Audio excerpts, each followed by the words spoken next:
Let's find the volume of this cylinder. To find the volume of a cylinder, it would be a really good idea to start out by writing down the formula for the volume of a cylinder. Without this formula, it would be pretty difficult to find the volume of the cylinder. So let's see that formula. We have that the volume of the cylinder is equal to the area of the base times the height. Here, B is the area of the base of our cylinder, and H is the height of our cylinder. Now let's take a look at that base. In a cylinder, the base is a circle. We have one base here and another base here.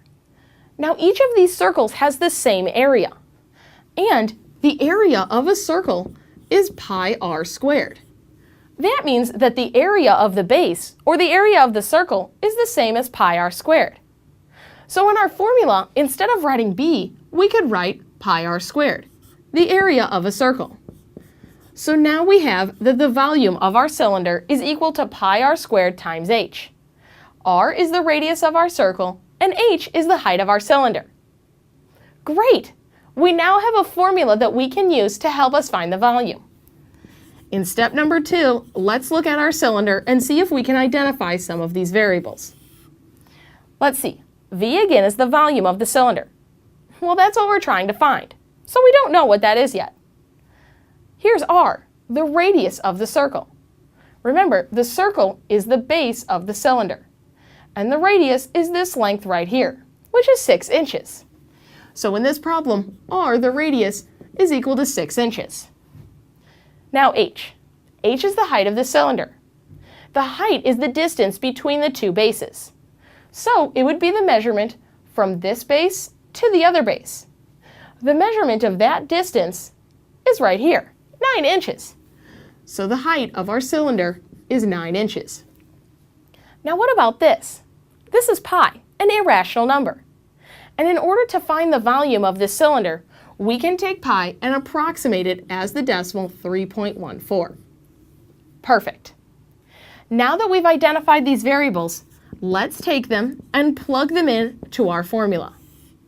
So we have that the volume of our cylinder is equal to pi, which is 3.14, times r squared, the radius squared, which in this problem would be 6 squared, times h, the height, which is 9. So now all we need to do to find the volume of this cylinder is solve this equation. To solve this equation, we want to simplify this right-hand side using the order of operations. If we follow the order of operations, we can see that we need to take 6 and square it first.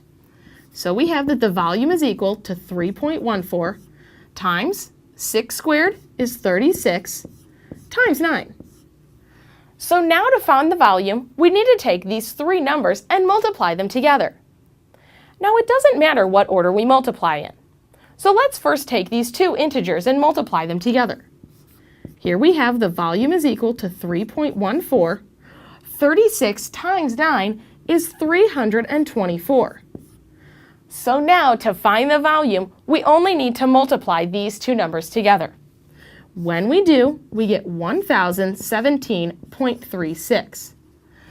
So this is our volume of our cylinder. The volume is equal to 1017.36. But remember, volume is a measurement, so we need units in our answer. And volume is measured in units cubed. So whatever units we find, we need to cube them in our answer. To find these units, let's look back at our original cylinder. We can see that the height and the radius were both measured in inches. So we're working with inches as units. So our volume will be measured in inches cubed. Always remember to put those units in your answer.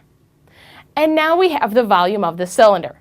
The volume of a cylinder with a height of 9 inches and a radius of 6 inches is 1017.36 inches cubed.